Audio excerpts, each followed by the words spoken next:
So let's talk about making it and what you need to make a basic kimchi at home. You need cabbage and you need salt. That's your basics. One of the variations of kimchi is just napa cabbage and salt, and it makes a fantastic what they call a white kimchi.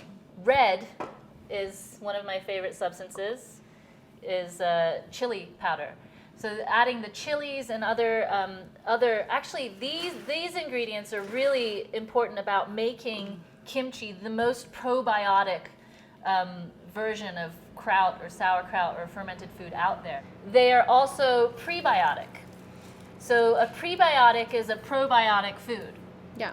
So we're feeding our bacteria, and kimchi is hands down the most probiotic of all of the ferments that we make at Ozuke.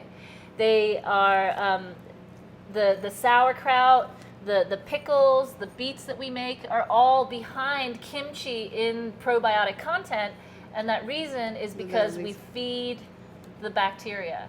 We're feeding all these good prebiotics to it, and they ferment super fast, and they have great high probiotic content. Yeah, okay. So we've got our basic ingredients now, and we just are going to use a few simple, easily attainable kitchen supplies. So good sharp knife, cutting board for the cabbage, a few measuring cups, some measuring spoons, a pounding device of some sort, and this can be Optional. This is a meat hammer. I've used a rolling pin. You can use your hands, so that's And a an spatula. optional ingredient. And then we have a spatula. And this is kind of a fancy tool. This is my kimchi bowl. It's a stainless steel kimchi bowl. I bought it at the Korean supermarket. You can get plastic versions of this. You can also, if you're doing a lot of kimchi, families have been known to use kiddie pools to mix their kimchi in.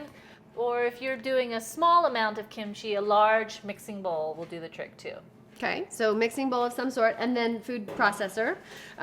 This is kind of a larger one that we use when we make bigger batches, but you could even use just a little Cuisinart or something at home. So that's all you need.